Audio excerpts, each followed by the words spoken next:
বিসমিল্লাহির রহমানির রহিম। আসসালামু আলাইকুম। ভারতবাসী, বাংলাদেশ টেক্সাস থেকে মোহাম্মদ রহমান বলছি। বাংলাদেশের নির্বাচন নস্যাৎ করার জন্য ভারতীয় আওয়ামী লীগের ষড়যন্ত্র। আপনারা দেখেছেন বিভিন্নখানে বিভিন্ন অবস্থায় বাংলাদেশে সন্ত্রাসী চলছে এবং এটার পিছনে ভারত আওয়ামী লীগ সম্পূর্ণভাবে জড়িত। এখন তাদের সাথে অনেকে বলছে বিএনপিও যোগ দিয়েছে, কারণ এখন বিএনপির নির্বাচন পিছাতে যাচ্ছে। এই বিএনপি একজন নির্বাচনের জন্য পাগল ছিল, এখন বিএনপি কেন পিছাতে যাচ্ছে? কিন্তু বাংলাদেশের মানুষ, আপনারা সতর্ক থাকবেন। আপনারা গ্রামে গঞ্জে শহরে আপনারা দেশপ্রেমিক মানুষ, আপনারা দেশকে পাহারা দেন। ঘরে ঘরে পাড়ায় পাড়ায় মহল্লায় মহল্লায় আপনারা গড়ে উঠেন এবং গড়ে তোলেন আপনাদের স্বেচ্ছাসেবক বাহিনী।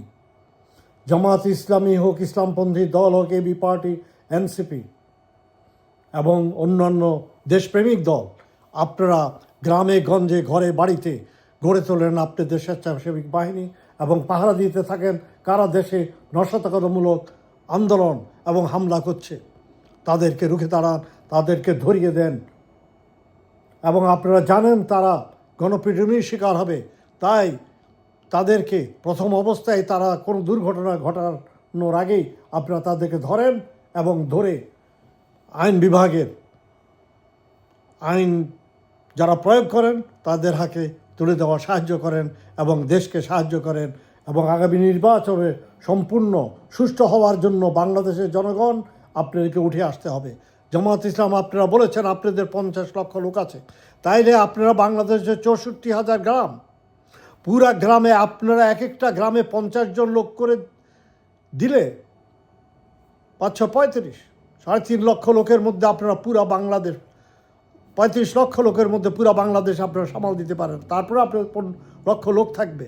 তো ইসলামপন্থী আপনাদেরও চরমনাই হুজুর, আপনাদের প্রচুর লোক আছে। তো আপনারা গ্রামে গঞ্জে প্রতিখানে প্রতি ইলেকশন সেন্টারে হোক, গ্রামে হোক, রাস্তায় হোক, এগুলো পাহারা দেওয়া শুরু করেন এবং দেশকে আপনি ভারতীয় ষড়যন্ত্র হতে আওয়ামী লীগের এবং আওয়ামী লীগ এখন সমর্থনকারী যারা বিএনপি, এখন যদি নির্বাচন না থাকে তাদের ষড়যন্ত্র হতে আপনারা দেশকে বাঁচান। এবং এটা আপনাদের, আমি মনে করি আমাদের সবার দেশকে বাঁচানো এখন নাম্বার 1 কর্তব্য হয়ে গিয়েছে। তাই গ্রামে গঞ্জে পাড়ায় পাড়ায় আপনারা পাহারা দেওয়া শুরু করেন। দেশের স্বেচ্ছাসেবক বাহিনী আপনারা বানান ইমিডিয়েটলি। এবং যাদের বাংলাদেশের পলিটিক্যালি ঊর্ধ্বতম কর্মকর্তা, ওনাদেরকে আমি বলছি আপনারা এই পদক্ষেপ গ্রহণ করেন। ইনশাআল্লাহ এতে নির্বাচনও সুষ্ঠুভাবে হবে এবং আপনারা দেশকে বাঁচাবেন এবং দেশের জন্য ভালো করবেন। এই বলে আমি শেষ করছি। আল্লাহ বাংলাদেশকে বাঁচায় রাখুক। আসসালামু আলাইকুম।